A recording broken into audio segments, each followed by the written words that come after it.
So today I'm with Alison Watson. Alison is the founder and chief exec of Class of Your Own. Alison, welcome to UK Business Spotlight. Great to meet you. And you too? So tell us all about Class of Your Own. Yeah, thanks. Sounds interesting. It is. I think it is. I was a land surveyor by profession, and in 2008 there was a big construction recession.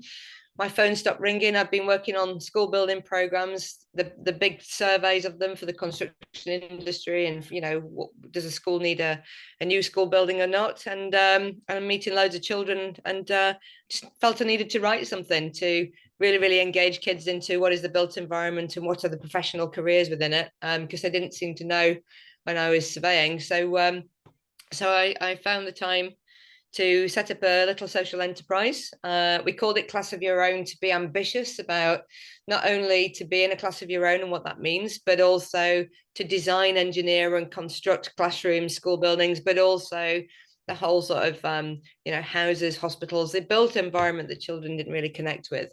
And on that, I wrote a curriculum, a whole curriculum that focused, I suppose you might call it a STEM curriculum, science, technology, engineering, maths. Wrote a STEM curriculum that was entirely focused on the built environment and the professional careers. And over the last 16 years, because what was supposed to be 6 months, a 6 month sabbatical, maybe waiting for the recession to be over. I'm 54 now and it's 2025 and I'm still at it. So the last 16 years, it's gone global. We work in places like the United Arab Emirates. We work in Australia, got schools in Malaysia, Thailand. We've got a lovely relationship with a university in Lithuania where there's about 10 schools get involved. So yeah, across the country now, and certainly here in England and in Scotland. So yeah, it's a little organisation that's, that 6 month idea went a bit mad. And gone global, which is amazing. Well done. Congratulations. Thank you. And what age does the curriculum go to?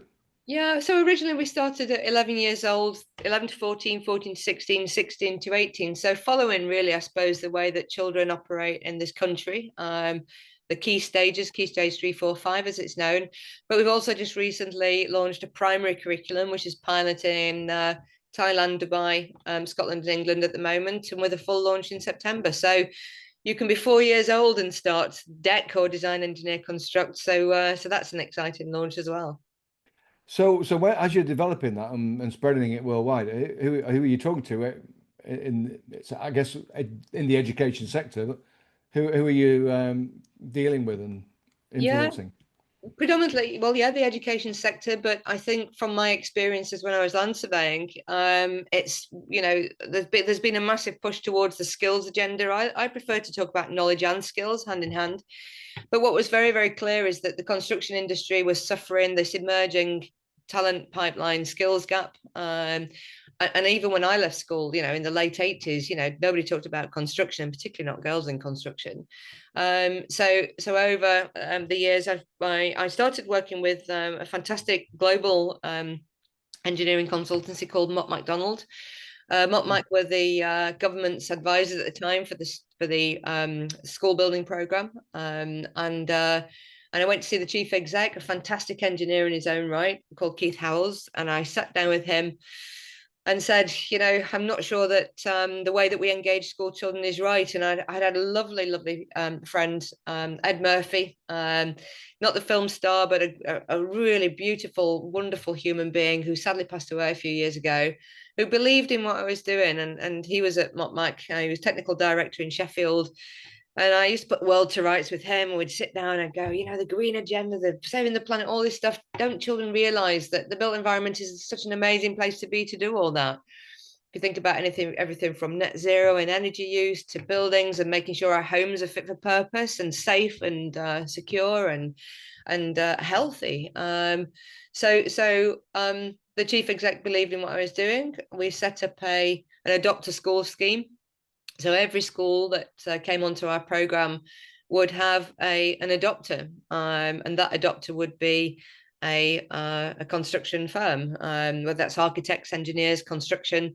And so now we're working on everything from the NHS projects on the new hospital programs to rail, to housing. So basically, if it's built, we are working on building the talent and building that through the education program. So we occasionally get to work with governments. I mean, I had a lovely email from the Minister for Education in Queensland, who's open for a conversation about how we can help with the talent pipeline for the Olympics in 2032. So the Australians are on it, 7 years away from the Olympics for them, and they're already looking at how to get these things built, and let's improve the school input into the construction industry. So yeah, we work with everyone who's interested in children's education and ultimately recruiting some great talent into our construction industry. And Alison, is your organisation, your movement, pretty unique then? I think so. In fact, I mean, there are places in education that work like this. There are places in industry that work like this, and I think what we do is it's a really special intersection because when I think every parent, and I'm a mom of a 22-year-old and a 37-year-old, so I've kind of been there at all ends of the spectrum, and I think all parents just want the best for their children, and unfortunately construction was never there. So for me, it had to be academically focused. It had to get children to universities. I'm a massive fan of apprenticeships. I had, it wasn't called an apprenticeship, but I guess I came into surveying through what would have been an apprenticeship. And I think that disconnect in parents' minds of apprenticeship versus academically focused is kind of what I've tried to help children, parents, teachers understand, that the construction industry is a place for everyone. I mean, in terms of special needs education, I'm doing a piece at the moment with a fantastic lady in Cambridge University around dyslexia, and we might call it neurodiversity. It's a Marmite word. At the end of the day, it's we're all wired up differently and we all have different brains. Yeah, Making sure that every child, that this is an industry where every child can function, and I want children to have the same ambitions for me, for a construction industry that I'm very proud of. So it's important that we just engage everyone in that. So it's exciting, and I don't think there's anything like it to the same degree and same level of care that we take about teachers. Particularly, we adore our teachers, and this is not about just exciting children and inspire them. It's about supporting teachers to educate, and teachers are our number one, I think, for every industry, not just construction, Mick. I think teachers are absolutely the superheroes of any industry, and we don't give them the credit where it's due. absolutely. Yeah. So what does the future look like, Alison? Sounds exciting.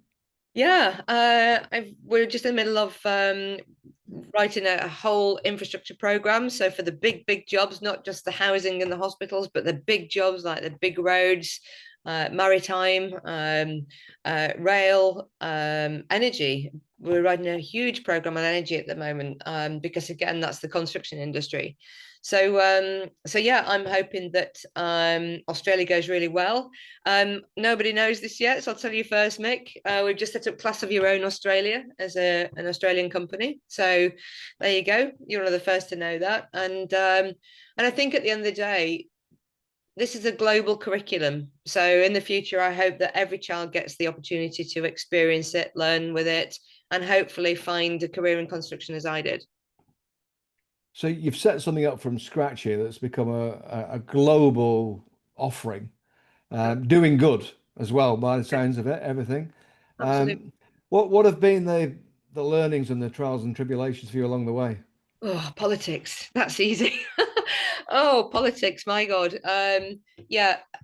I don't even know where to start, Mick, with politics, because bearing in mind I started this in 2008, really, but into sort of 2008 into 2009, setting up the social enterprise. So we were a Labour government, and then we went into a coalition, and then we went to a Conservative government, and now we're back to Labour. and all the way through riding this wave. You've got to keep up, and I've got to the point where I think, hang on a minute, it doesn't matter, no matter what the politics, children matter so much, their education matters so much, and it doesn't matter which politics I don't care which flag you fly. At the end of the day, I think there's always been an ignorance around applied learning, learning real world stuff. It's always, I mean, when I was at school, I was, quite good at maths, and I was told, anybody who does applied maths, basically hasn't got a brain. I was Yeah. persuaded to stay in sixth form. I didn't. I wanted applied mathematics. I wanted applied maths, or maths that spoke to you, that did something. And so, yeah, I am the biggest fan of application. What's the point? But it seems that there's been this narrow focus for so many years. I hope with the new announcement for Skills England that's changing. But I think what's important and imperative is that industry is bigger than government, and we need to take the lead here a little bit collectively. If we want the skills for tomorrow, we need to collectively be more vocal, and make sure that we do give children the chance to understand why they learn, not just what. Well said. Love that, Thank you. Alison. Thank you so much, and I wish you all the best with your business in Australia and your business all around the world. Thank And you very much. well done for what you're doing. Thank you. Yeah, not bad for a small village in the northwest, eh?